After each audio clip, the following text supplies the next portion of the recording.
So here's the big question. How do you know if you need vitamin A? And you should be asking yourself, how do you know? How would you honestly know if you need vitamin A?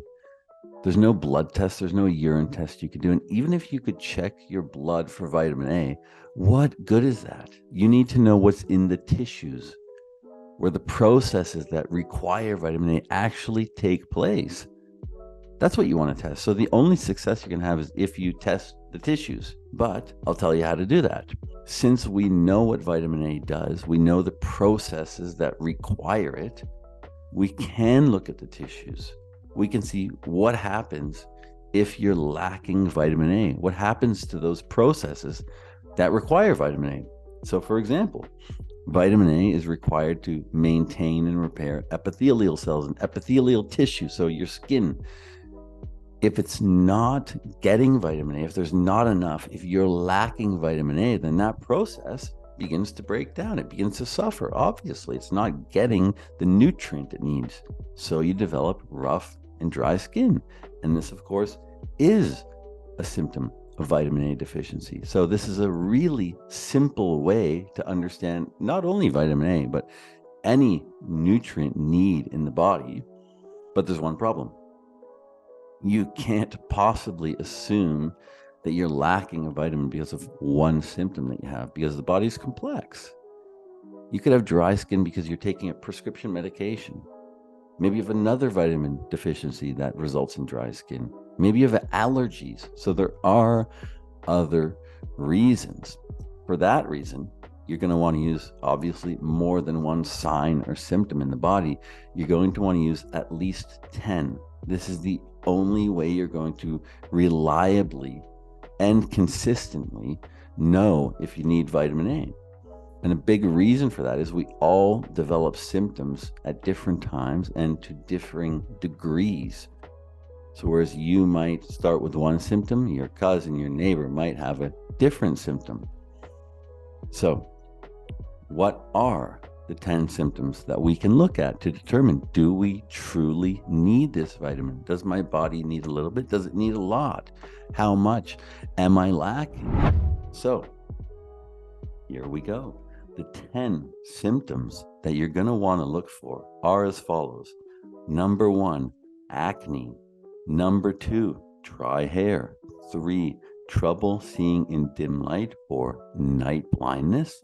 Number 4, headaches. Number 5, premature aging of skin. Number 6, susceptibility to colds, flus, and illness. Here we go. Number 7, healing slowly from injuries such as cuts or burns. Number 8, as we mentioned before, rough or dry skin. Number 9, stippling on the back of your arms. And I know there are people at home listening or watching this that have this. It's called phrenoderma, and those little red bumps on the back of your arm that you wonder how they got there. That is a sure way of understanding if you need vitamin A. But last but not least, itching or burning eyes. Okay, so again, some of these symptoms might be from other causes. We mentioned dry skin, but also headaches. I mean, there are multiple reasons why you can have a headache. So we don't want to rely on one symptom alone. But what's interesting is that where you first develop symptoms, again, like your neighbor might get headaches, you might get dry, rough skin. This is actually where you're genetically weakest. So what happens, how they determine what these symptoms are, is they do tests where they eliminate vitamin A entirely from, if it's animal study, then animals, obviously. If it's a human study, then humans. They eliminate it completely from the diet. So you're not getting any vitamin A, not a drop through food, and obviously you're not taking supplements with vitamin A. Now, within the first 2 to 3 weeks of any of these studies, everyone starts to develop symptoms. They document them. Some people got headaches. Some people had dry, burning, itching eyes. Okay, some people started to get the stippling on the back of the triceps, but everyone kind of developed them differently. It took up to 6 months for the vitamin A to be completely exhausted from some people's bodies. But after 6 months, every single person in the study had all 10 symptoms. Okay, so we know that those are the symptoms of vitamin A deficiency, but where you happen to be genetically weakest, that's where the first 1, 2, maybe 3 symptoms show up.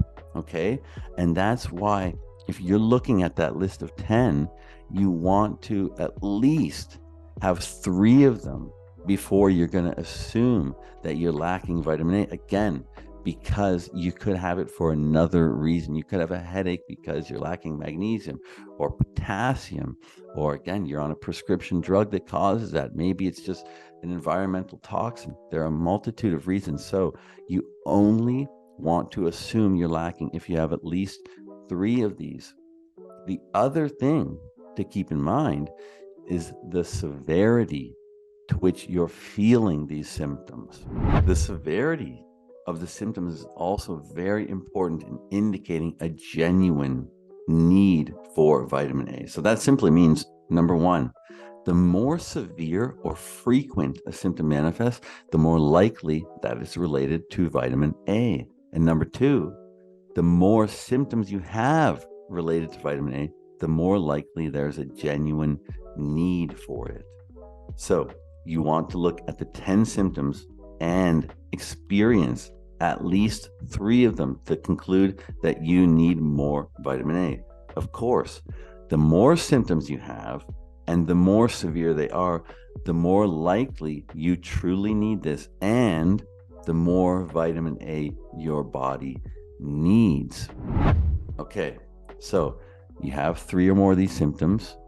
What do you do next? Most people think, I'll go out and buy a vitamin A supplement, or I'll eat foods rich in vitamin A, and that's all good and wonderful.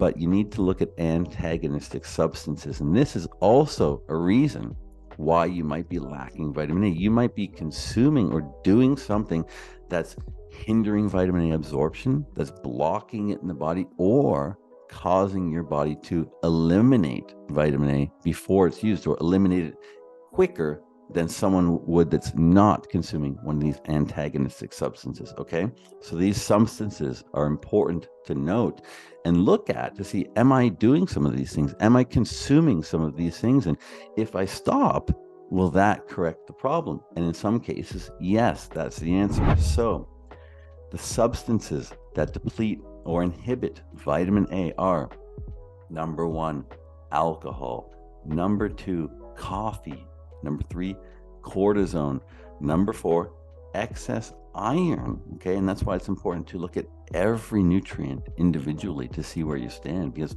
one, deficiency can cause another, and excess of a vitamin or mineral can cause a deficiency of another.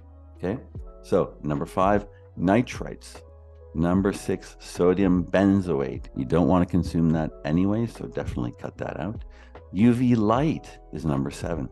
And then number 8, like I sort of alluded to earlier, is a vitamin D deficiency. So again, after this video, you're going to want to go to my page and check vitamin D and see, hey, am I lacking that? What are the telltale signs of a vitamin D deficiency?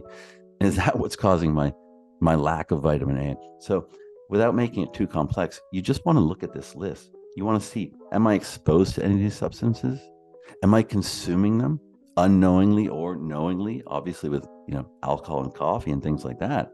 But by eliminating some of these, you can correct the problem. You can relieve the symptoms of your vitamin A deficiency just by eliminating those antagonists. So once roadblocks are removed and you still have some of these symptoms or nothing changes, that's when you want to supplement. That's when you want to look to the diet and say, okay, I'm going to take a little more care with my diet.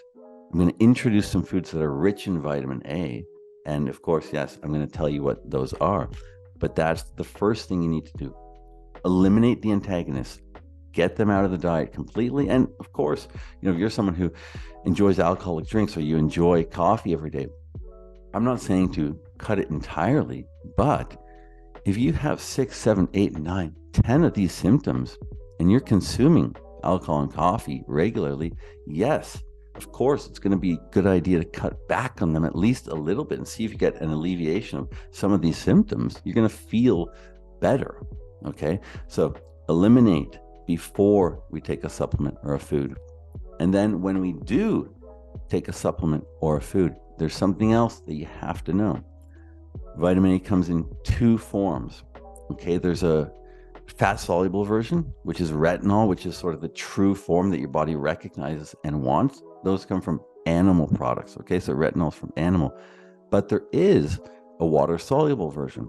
That's beta carotene. I'm sure some of you have heard of that before. Beta carotene gives things that orange hue, but that is water soluble and it comes from plant foods.